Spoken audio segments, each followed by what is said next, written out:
Yumunita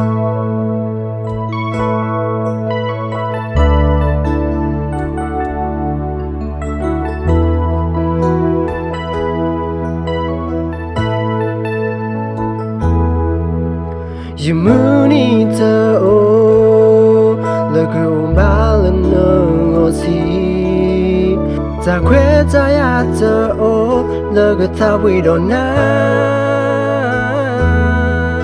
na te me po thumble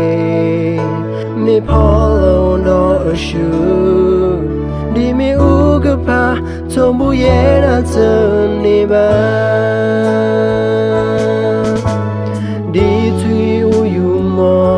so come on you love muku tell her to goodbye me at the corner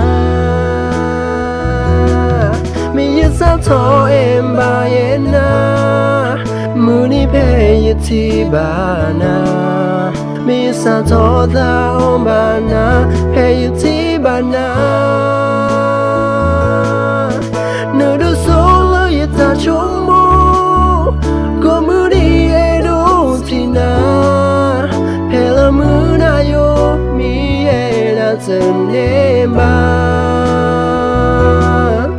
tell her to goodbye me and will be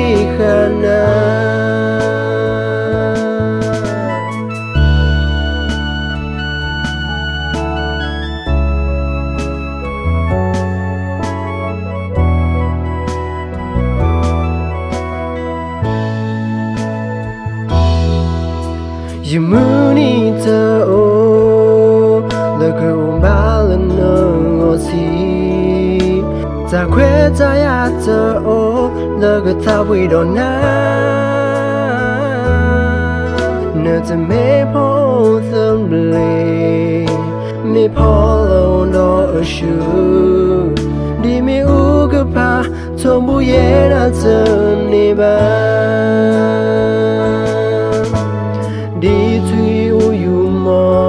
so come on you love muku tell her to goodbye me at the corner me yes I told him by na muni pay ti bana me yes I told that on bana pay ti bana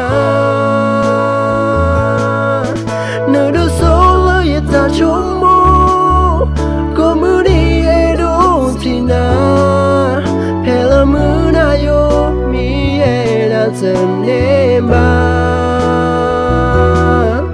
tell her to goodbye me and will be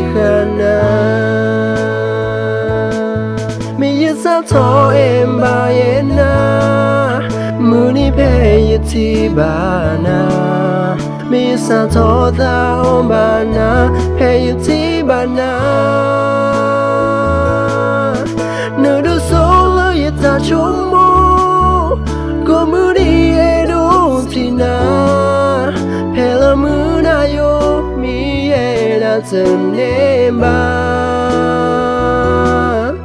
tell her to goodbye me and will be